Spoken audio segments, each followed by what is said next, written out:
Good morning, everyone. Welcome to the Levels Plus Awards for 2020. So, I'm doing things a little differently this year. In the past, what I've done is I've written all this stuff out at the bottom of my Dual Life Perspective pieces and haven't really commented on any of my awards beyond that for probably as long as Levels Plus has been a thing, to be honest. But now that I'm doing videos, I want to go ahead and kind of document what I felt was the best of a particular year. So to start off, this is going to be the unlisted video. It's going to be unlisted because I'm going to basically do all of the music awards in this particular video, and it just felt funny to do all these music things and then not talk about it as part of the awards. But I don't really want my video to get copyright flagged and have my account get in trouble, so I'm going to unlist this video and just share it on Levels Plus and on a couple channels that I usually share my content, and that will be that. The rest of the videos will be regular. They will appear. You'll just have to go to Levels Plus itself to actually find this particular one, because it won't be under the Levels Plus category on YouTube. So, with that in mind, I want to talk about my favorite music of 2020. And to start off, we're going to start with my favorite remixes of 2020, and as you see, since I've had this page up for a while, my absolute favorite of the year was Family Jewels and Missy and Ella's cover of Reset from Okami. I kind of talk about it in the post proper, but honestly, like, Family Jewels, like, if I did not limit this post to one per remixer, I bet I would have like 4 of his on here, because he was just knocking out incredible remix after remix after remix after remix. And then I was looking over the list of videos he's done this year after I posted this, and it's like I forgot some. Like Mechanical Rhythm from Xenoblade is arguably better than his Gower Plains one. So like I was just having a hard time, and I was just like, you know what, I want to actually highlight 5 artists, so let's just leave it to 1. So I'm going to play about 30 seconds of each video for this, so you can at least get a taste. The quality is going to be through my phone mic, so it's not going to be spectacular, but I think that will help with you know, copyright and all that fun stuff, because as long as it's unlisted, I don't think I'm going to run into any problems, as I said earlier. But again, I don't own any of the music that I'm going to be spotlighting today. I am just sharing my appreciation for what I felt was the best music that came out this year. So I'm not going to play these for longer than 30 seconds, and I'm going to talk about them in more detail afterwards. But let's go ahead and give Reset a quick listen.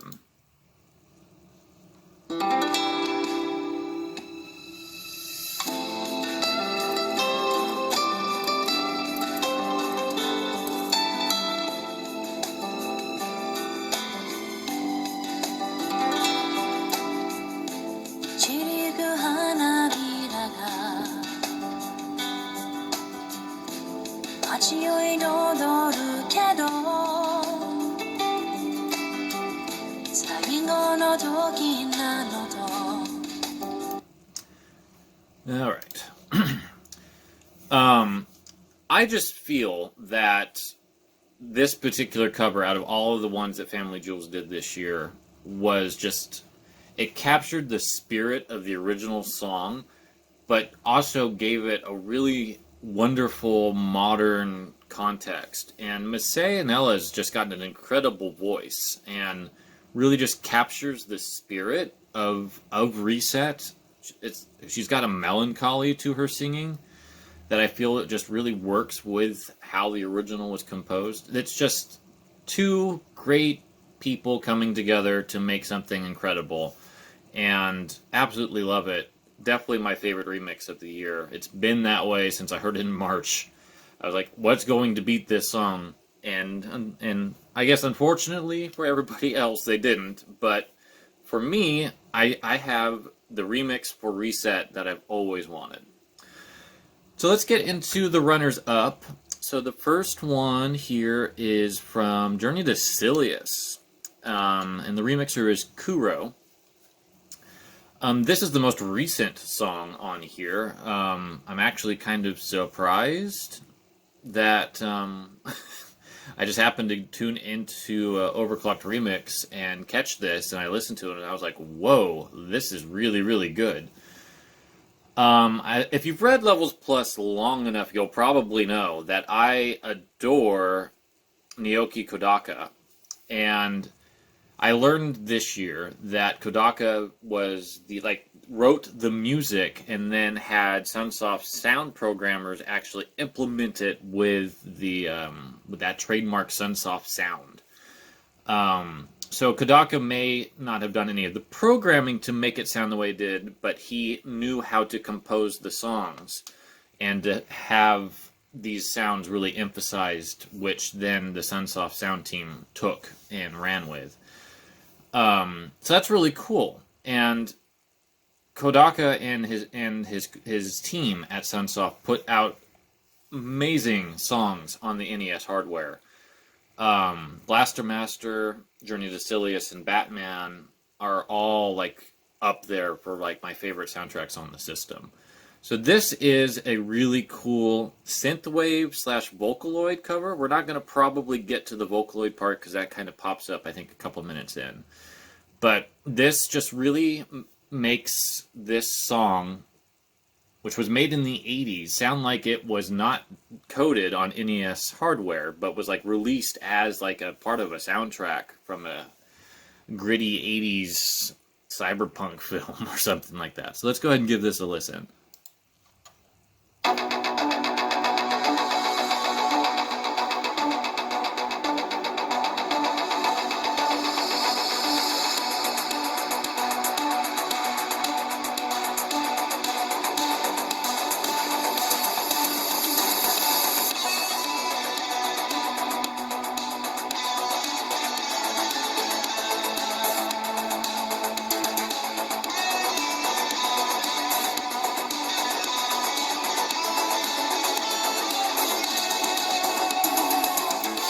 Oh, I wish I didn't have to stop it.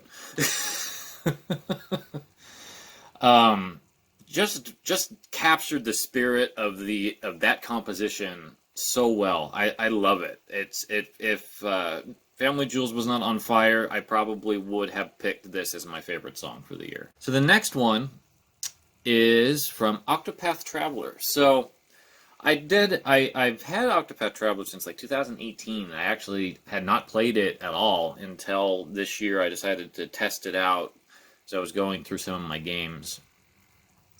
And I started playing Hannah's, I think, chapter to start off, because I like her design. I think that she's a rather interesting character based on what I knew of the game in advance. And I was happy that I did start playing as her because her music, the music in her area is really, really nice.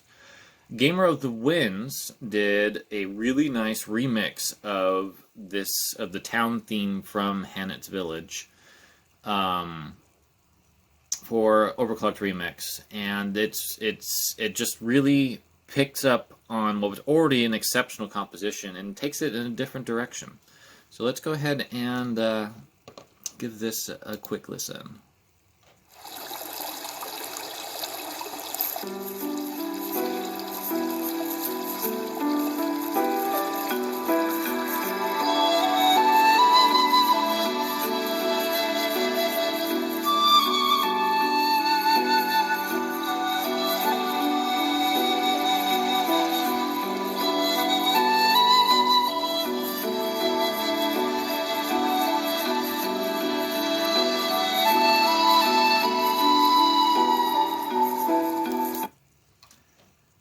those woodwinds just get me.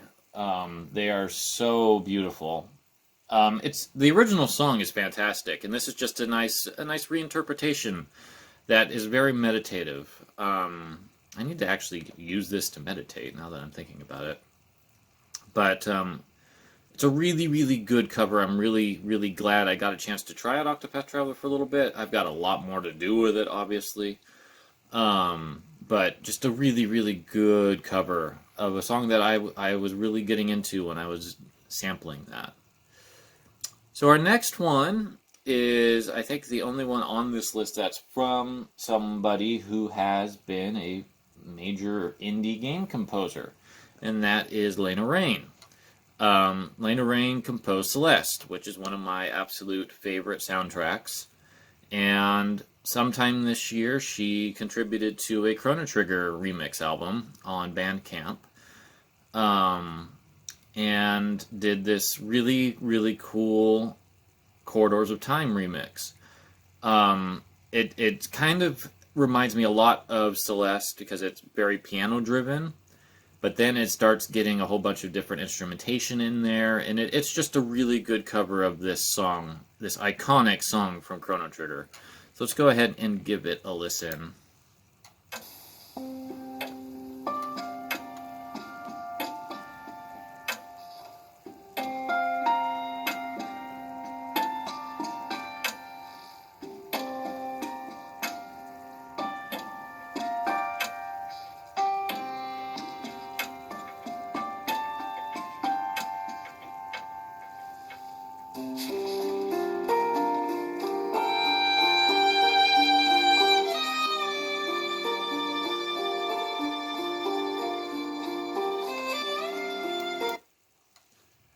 Alright.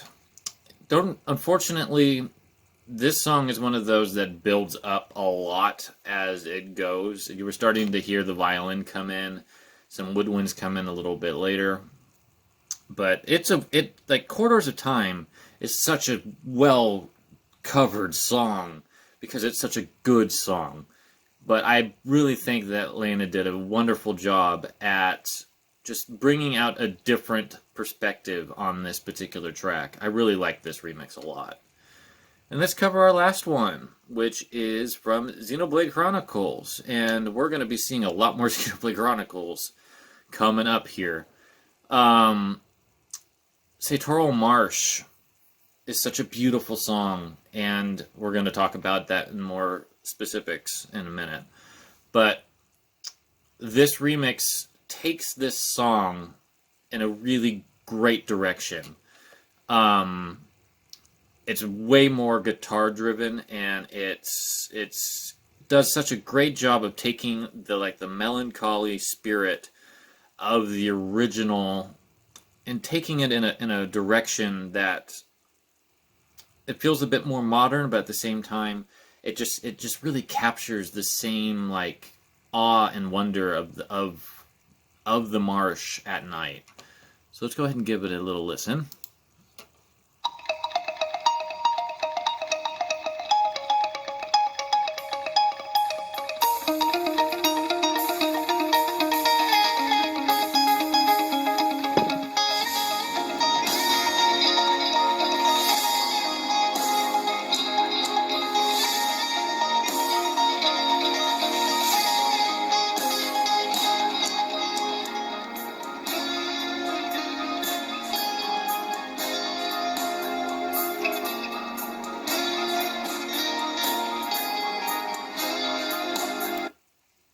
Yeah, that is just so good. It's just so good.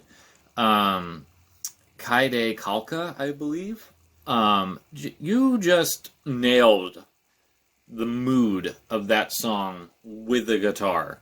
Just excellent stuff. So those are my favorite remixes of 2020. Those are all just songs that have really stuck with me after I first heard them. Let's stay on video games for a bit. And we'll do the best game soundtrack for 2020. And unsurprisingly, it's Xenoblade Chronicles Definitive Edition.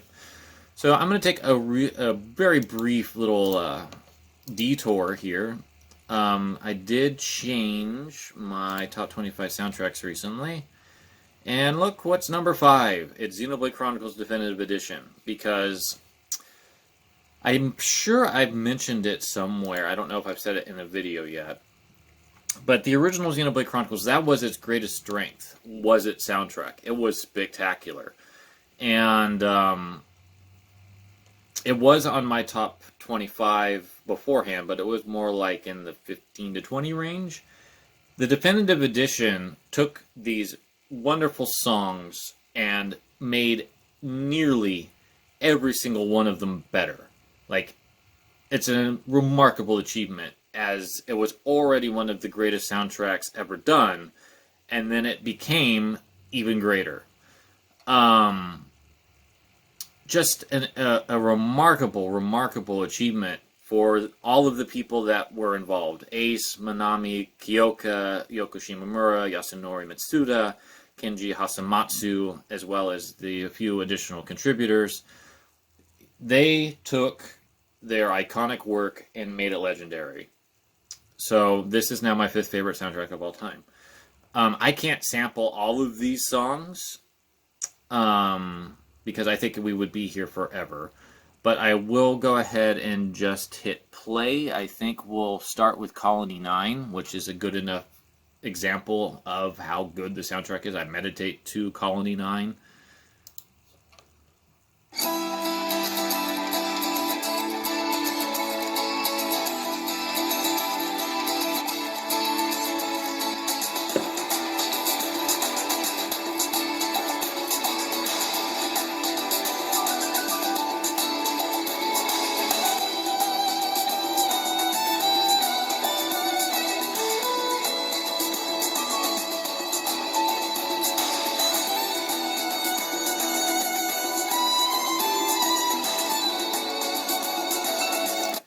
Ooh, I'm getting chills.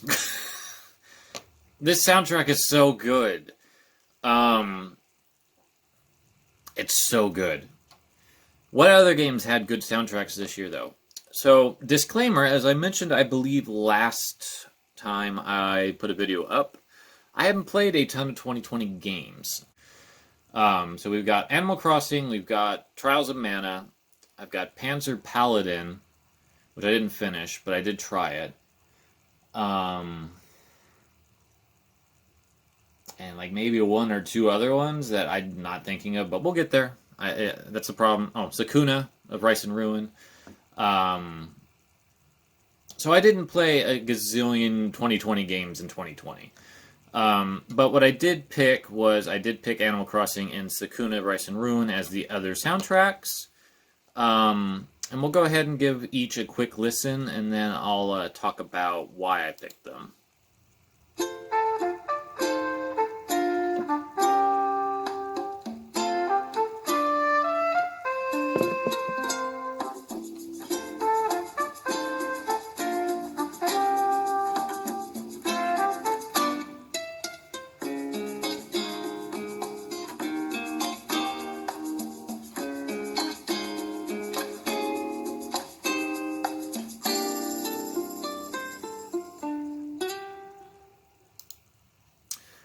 Alright, so Animal Crossing, honestly, New Horizons was like what people needed for this dumpster fire of a year, honestly. The timing of that game's release couldn't have been better.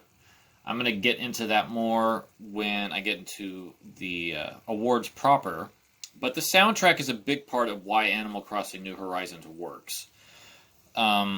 It's just so charming. It's so calming. And it has so much different styles of music in it.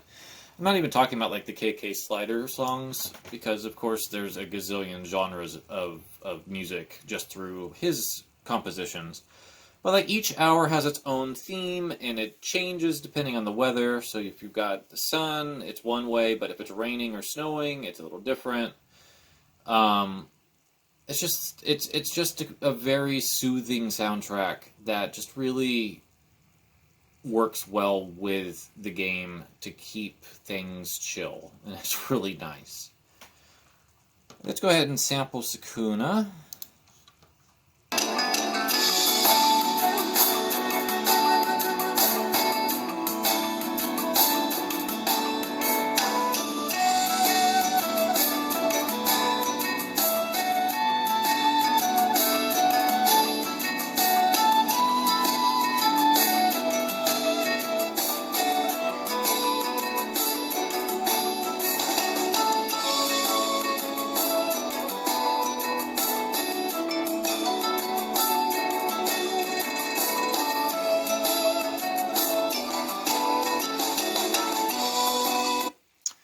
Sakuna is really, really amazing in terms of its soundtrack. I saw trailers for it, and it reminds me a lot of Okami in its instrumentation, because it goes for a more classical approach, but like that particular song, which is Echo, which we're going to hear again, but from the beginning in a little bit, shows that it has a modern sensibility to it too.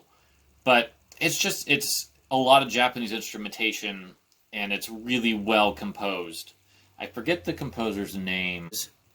Hiroyuki Oshima. They did a wonderful job. I did mention that when I was talking about Sakuna's Divine Edition on the very first video for Levels Plus Weekly. So those are my favorite soundtracks overall of the year. There's nary a dud on any of these. So let's get into the individual tracks. Here we are, and unsurprisingly, it's Xenoblade Chronicles Definitive Edition, walking away with my favorite song of 2020. This redo of Satoru Marsh Knight, which, as I was saying earlier, is one of my favorite songs. It actually beat Gower Plains from the original game, this particular composition, on my top 100 songs. Gower Plains is a masterwork from Ace. It really, really is. I feel that Manami Kyoka really upped the ante with this rearrangement. It's just so haunting, and it's so delicate, and it just really matches this beautiful, beautiful area. The one thing that Xenoblade does really well, really, really well, is it has atmosphere up the wazoo. Satoru Marsh is really, really barren during the day, but at night the trees all light up with bioluminescence, and it's one of the most beautiful places I've ever seen in a video game. And Definitive Edition ups that exponentially with the improved visuals, and then with this much, much more incredible rendition of this song, it just elevates it into like being one of my favorite places to be in any game. So let's go ahead and listen to the original, well, the rearrangement of Satoru Marsh. That's not a remix.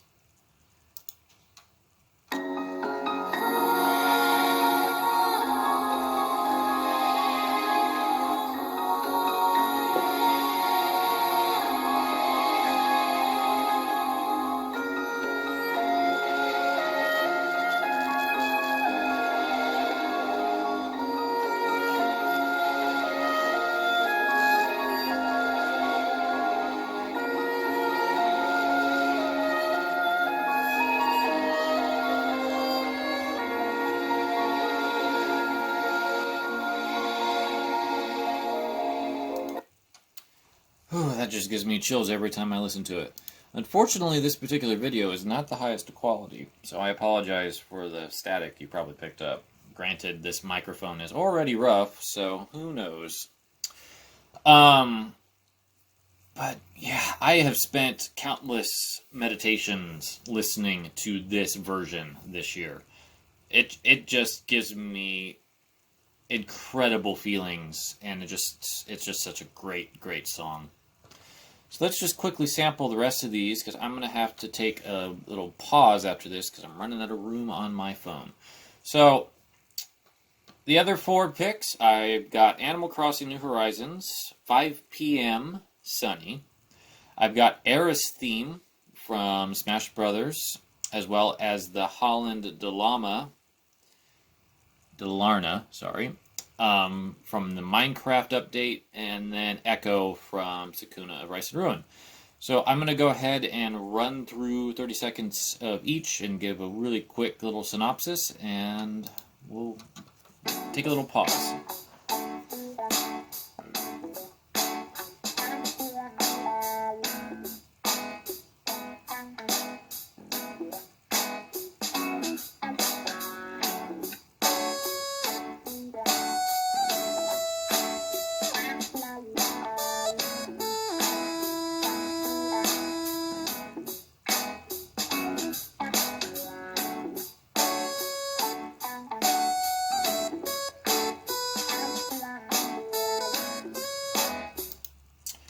I love the swagger of this song. It's like, this is when I get off of work.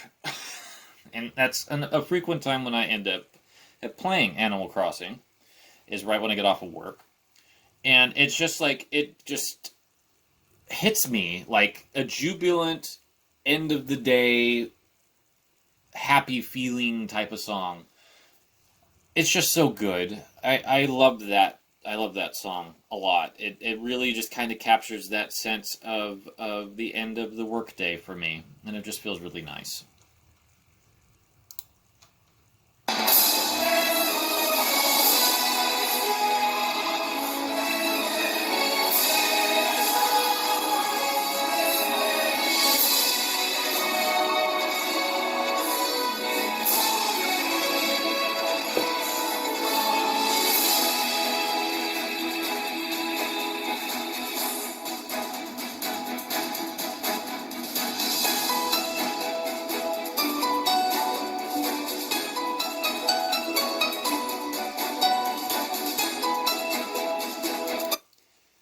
Okay, so Keiichi Okabe, Nier composer, just did wonders with this remix. My goodness. I am not the biggest Final Fantasy VII fan. I've gone on record this year already with my Ones That Got Away, talking about how I tried for the third time to get into 7 and just can't. But Ultimate, Smash Ultimate has given me a much greater appreciation for Cloud and Sephiroth and the world of Final Fantasy VII that I really appreciate. And now that we got new music instead of just 2 songs, and we got 4 new arrangements, and they're all amazing, and I had a hard time just picking one. I really just feel that this particular one is just exceptional. I mean, all of them are marvelous. They really are. But there's just something about Aerith's theme that just really hits me. It's so loving, I think is it. It's like, I've got this opportunity to remake an iconic song, and I'm going to make the most of it. And Okabe did. He really just hit it out of the park. It's so emotional, and it's so just hits me right in the heart. And I don't even have that strong of feelings for Final Fantasy VII. Speaking of things I have no feelings of, the Minecraft mix here by Ace is just, I can't believe how good this is. Let's go ahead and give it a listen, and then I'll talk about it.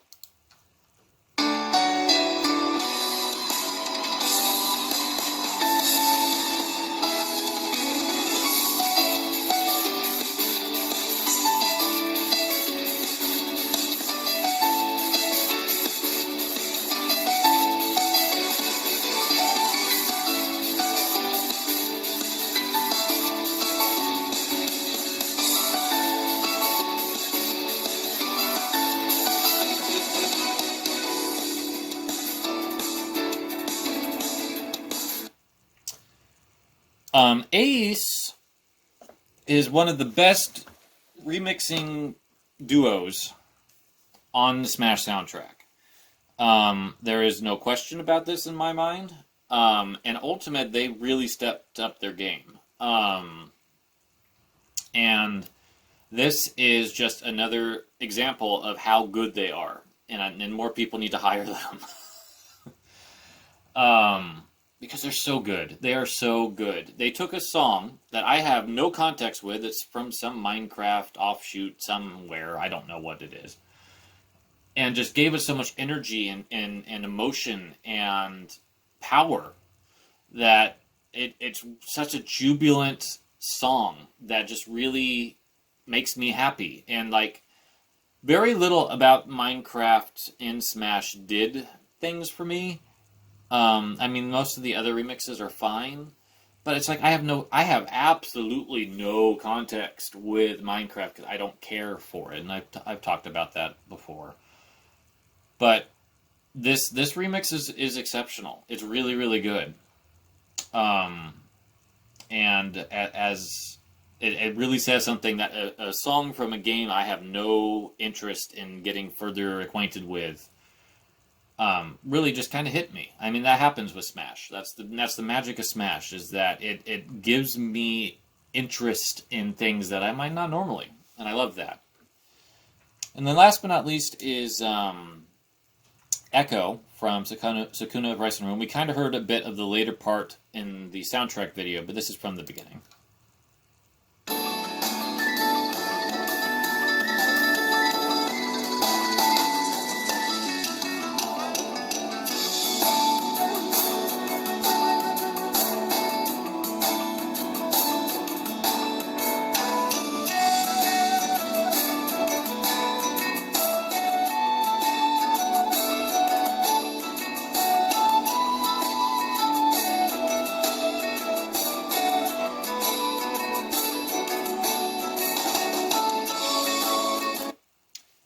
So that is just, ooh, boy, if Xenoblade Chronicles didn't happen and become one of my favorite soundtracks of all time and take a song that I already really liked and like just take it to the nth degree, this would be my song of the year. Hiroyuki Oshima. There we go. See? I know what I'm doing. I am very professional. I've not heard anything of theirs before, but now I'm kind of curious to see what else they've composed for, because this song is amazing. I remember walking into this area. This is about where I left off at Sakuna. And I hope to get back into it, maybe this week. And I walked into this area, and that song started, and I'm like, whoa. This is really, really good. And the whole soundtrack, like there's a reason why it's in both spots, is because it's a really good soundtrack, and I highly recommend checking out Sakuna anyway. It's a really cool game idea of a fluid action brawler mixed with this incredibly intricate rice farming system, and is backed with this amazing music. But we're past the halfway point, so thank you for sticking it out with me this long. But I do want to give some shout-outs to my favorite music outside of games, as well as talk a little bit about some of the video content that I really enjoyed this year. So, my favorite album of 2020, I've only bought two. So it was kind of a toss-up. I haven't really listened to one of them very much, though, so it was almost by default that it went to Land of Talk and Indistinct Conversations. Yes. I always want to say Indistinct Observations, but that's not the name of the album. I have just incredible love and respect for Land of Talk. They have been such a pivotal band for me to recover from. I discovered them shortly before moving and didn't really get into them until I had a bunch of life stuff happen. And then I was just listening to their lyrics and things just started clicking, and I've just really been enamored with the band ever since. Indistinct Conversations is almost like a folk album. It's really dialing back and is really contemplative. It's really introspective. It deals a lot with relationships and trying to be okay with heaviness. I don't. This was recorded before 2020, so it certainly wasn't intentional. But I think Elizabeth Powell just really kind of tapped into the spirit of this year indirectly, and just delivered an incredible album. I'm going to sample one song, Diaphanous, because that's what's currently here. Weight of That Weekend is probably my favorite song off of here, but there isn't a stinker at all on here, other than the last track is just Indistinct Conversations with a slight musical underpinning. I'm not a huge fan of those types of tracks, but otherwise, very, very, very, very good album.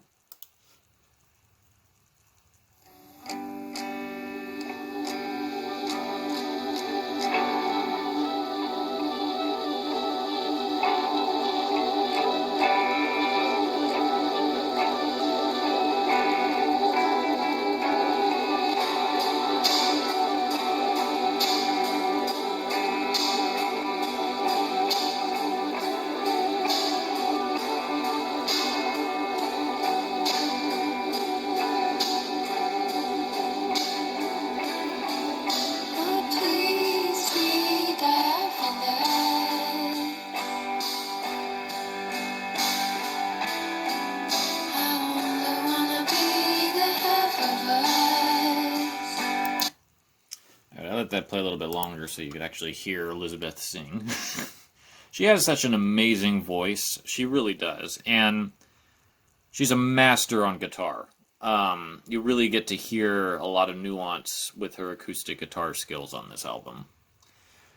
So that's my album of the year. But my song of the year, I had to pick between 3 songs by an up-and-coming band. So I learned about Pink Shift through the Discord of my forum. Someone just kind of brought them up. And I listened to I'm Gonna Tell My Therapist on You. And was like, whoa, there's some energy here that I really, really, really like. And they've gone on to release a couple other songs this year that are also exceptional. And I really was like, what song do I pick from them? I'm going to go ahead and give you a sample from this one, because the music video has some like background, like non-song stuff going on. So here is I'm going to Tell My Therapist on You.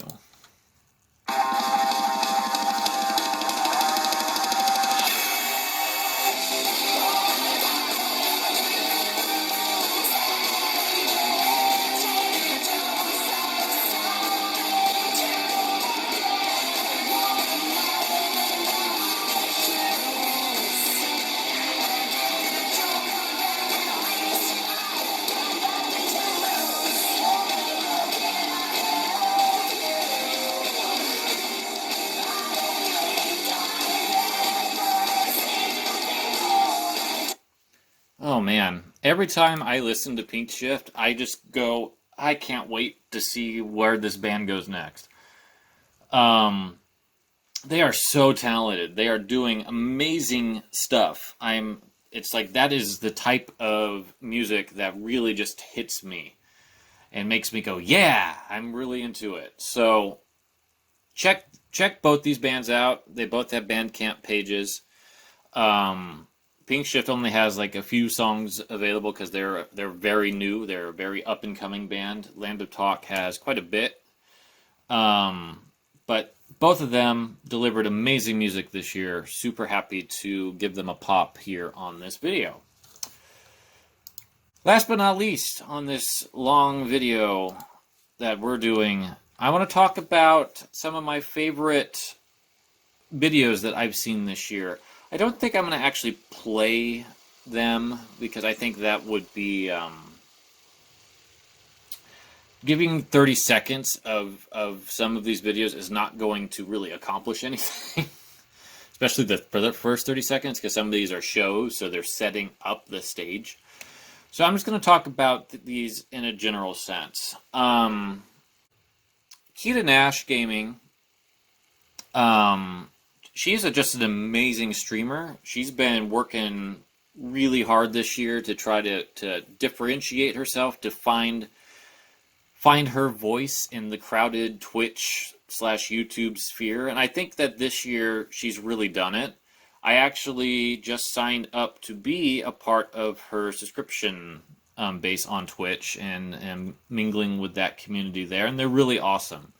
And both her and her husband, Eco, have been really, really welcoming and really friendly. And it's proving to be a fun group to spend time with, and really kind of made my holiday season just a little bit warmer and more connected. So that was really nice. But she's so funny. She does a lot of different voices and just has a really good sense of humor. And she doesn't take crap. So if a game's getting on her nerves, she's more than happy to get salty, and it's really, really fun. And like I said, I think part of streaming is having a good chat. And she's got a good chat. I mean, people will try to storm in there and ruin it, but she's also got a good set of mods that are keeping an eye on, making sure that things are going smoothly. So I highly recommend checking out Kita Nash. Really, really fun. Great streamer. Looking forward to seeing what she does next year as part of the community. Jim Sterling has done so much good this year, covering like the cesspool part of the gaming industry.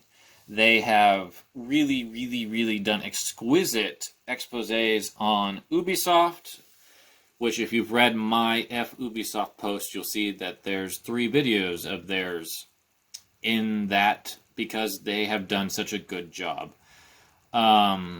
Jim has also done a fantastic job covering CD Projekt Red and Cyberpunk, and way before the game even came out was calling out their shady business practices and crunch culture, as well as other aspects of their company. And Jim has just done it. They have done exquisite reporting, and I couldn't think of anyone better to pick as my content creator of the year than Jim Sterling. So I hope that they continue to do amazing work in 2021. So I'll just quickly touch on the rest of these here. Emmanuel Acho has done a spectacular series called Uncomfortable Conversations with a Black Man. Highly recommend you watch that, especially if you are white and were confused by what was happening over the summer with the Black Lives Matters movement and the protests about George Floyd and the many others who died at the hands of police officers. He has a really good canter and just really cuts straight to the bone about white privilege and the disparity between blacks and whites in this country. And I highly recommend checking him out. Joe Drilling, aka Shakewell, does Same Name Different Game. This is a show that he's been running for a long time now, and his Mega Man 3 coverage was exquisite, so that's why it's here. I really enjoyed that video because Mega Man 3 is my favorite Mega Man game, as well as a top 15 game of all time for me. So seeing how it differs from the NES original to the Game Boy Mega Man 3 to the dubious PC Mega Man 3, was really enlightening, and it's a lot of fun. And Same Name Different Game is a lot like Culture Clash, my article series that I'm planning to kind of get back going in 2021. Just it focuses a little bit less on localization stuff and more on just like if Mega Man 3, for instance, there's no real relation between Mega Man 3 on NES, Game Boy, and PC beyond the name, so he points out why they're different. So it's a really good show. I really enjoy Joe's work. Lindsay Ellis is one of my favorite content creators. She was pretty close to taking my top spot as well. This particular video talks about how she got her book deal for Axiom's End. I'm looking forward to reading that book next year. I got a signed copy and watched her do an author event online. So that was really cool. That's like one of the weird benefits of 2020 is that I would have had no chance to see Lindsay Ellis do a book tour where I currently live if things were not like work from home, having to do online events. So that's like a highlight for me, is being able to be a part of such a thing. So that was really cool. And this is a really good video. It's about a half an hour talking about the entire experience of getting published. And as someone who is now publishing themselves, I found it really enlightening. And Lindsay's great. I mean, her film critique is just always on point. Another contender for my favorite streams of 2020 was Waypoint playing Among Us. I just got Among Us yesterday, but I haven't had a chance to play it with anyone yet. There's a friend of mine who's been wanting to play it with me, so I'm going to let her know that I have it so I can test it out and see what I think. But this particular video proved beyond a doubt its power as a multiplayer phenomenon. The team at Waypoint is, in my opinion, Waypoint is drastically undervalued, to the point that even Vice themselves kind of stripped away the Waypoint branding. But the team there over the years has become, they're basically my favorite team in gaming, especially in these videos when some of their alumni come back, like Danica and Natalie. It's just a wonderful group of people that cover a wide range of ethnicities and backgrounds and orientations. And they all get along together so well, and they're really funny. And this was just a highlight of that dynamic that they have. Just really worth watching. Just if you want to know why Among Us has taken off the way it has, watch this video and you'll get a really good sense.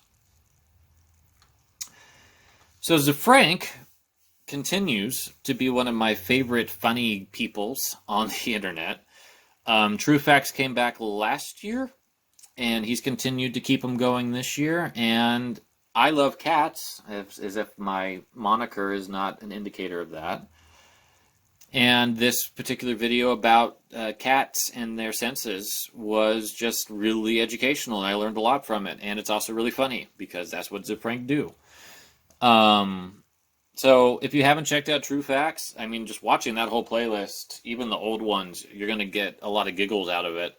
But you'll learn, too. And that's what I really like about Zafrank, is that he has this really great style of being funny, yet educational. And that's a talent. H Bomber Guy, boy, he hasn't done as much this year as I'm sure he would have liked, but what he has put out this year has all been exceptional. I had no idea about Ruby. I've not followed anything about Ruby. The only thing I really knew about it was that that Arc System Works licensed the characters to appear in BlazBlue Cross Tag, whatever it's called. And I liked playing a bit as Ruby in that, but I didn't really get into that game a ton. So when H Bomber Guy put up this video, I was like, oh, well, maybe I could learn what this is. And it's, I want to say 2 hours. I can't see it without clicking on it. And like I said, I'm trying to not run these. But it's a really good look into the entire creation of the show. Also recommend the Fallout New Vegas video that he recently did. That one is also really good. I've watched that quite a bit. All right, Jaden Animations. She's a really talented animator. She's also pretty funny and has a really good personality. And her team have put out quite a few good videos this year. This speed run of Cooking Mama 2 for the DS was very entertaining, and I really enjoyed Jaden's journey to become the speedrunner supreme of Cooking Mama 2. She just had, like, her and her team do a really good job of making making the characters' emotions and reactions so well done. It's a delight to watch Jaden's work. Stop Skeletons from Fighting. They've also not put out as much as I'm sure they would have liked this year, but they moved and COVID and all that fun stuff. But the videos that he has put out have been excellent, and this particular look at all of the many Resident Evil 4 ports, and wow, there's a lot of them, and a couple I didn't even know about. Was a really, really good deep dive into one of my favorite games. I need to replay Resident Evil 4 proper one of these days, maybe next year. And watching this helped me kind of get that mindset of, gee, I should play Resident Evil 4 again. So the problem is that I can't play it on my Wii U.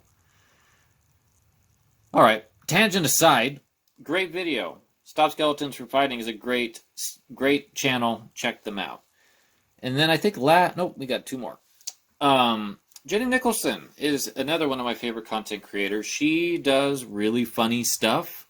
She usually does like film takedowns of sorts, which I don't know if that's a necessarily fair assessment, but that's the ones I tend to gravitate towards is when she gets really does her lists of what was wrong with such and such movie. And I probably could have tossed up a couple of those that she did this year in here instead of this one, but I really think that learning about the 14 Land Before Time movies was really something.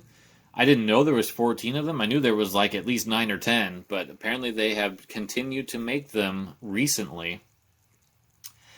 And I remember liking the original Land Before Time when I was a kid. I don't think I'd probably care for it anymore if I ever bothered to watch it again. But Jenny's just got such a great candor with her videos.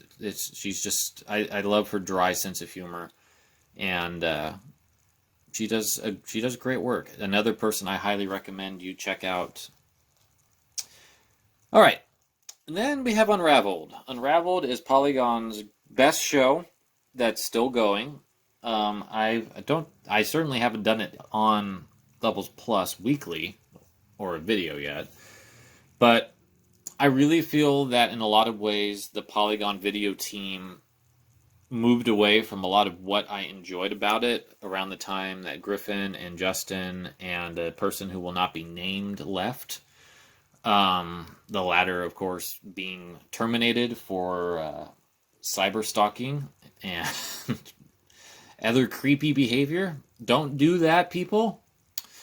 But since then, Brian David Gilbert has managed to maintain the I don't want to call it eclectic, but it really feels like that's what Polygon's video team was just like this unique voice of humor in the video game sphere. And Unraveled is a great series all the way from the beginning to now, but the Halo novels one was really funny. I really enjoyed it.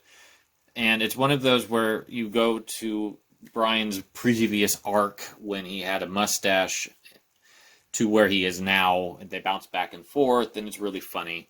I didn't know there was this many Halo novels. I've seen them. When I used to work at used bookstores, I saw a lot of them, but I didn't know that there was this many. And as someone who doesn't really care much for Halo, it was kind of a educational adventure, as much as it was for Brian, it seems. But I love Brian's sense of humor. I love the way he presents these. Now that he's working from home, I think he's able to get a little bit weirder with it, which I appreciate because I just apparently like weird humor. But check out Unraveled if you haven't watched it. And, the rest of Polygon's team, even though they're doing less humor-focused stuff, they do good work too. Definitely check them out if you haven't. And that is the end of this very, very long awards video on all of the content that would get me in trouble at YouTube if I shared it. So thank you for joining me on this delightful journey. This video is going to end, but there will be more content coming up on the other awards. So thank you so much for watching. I hope you have a wonderful day, and I'll see you soon. Thanks.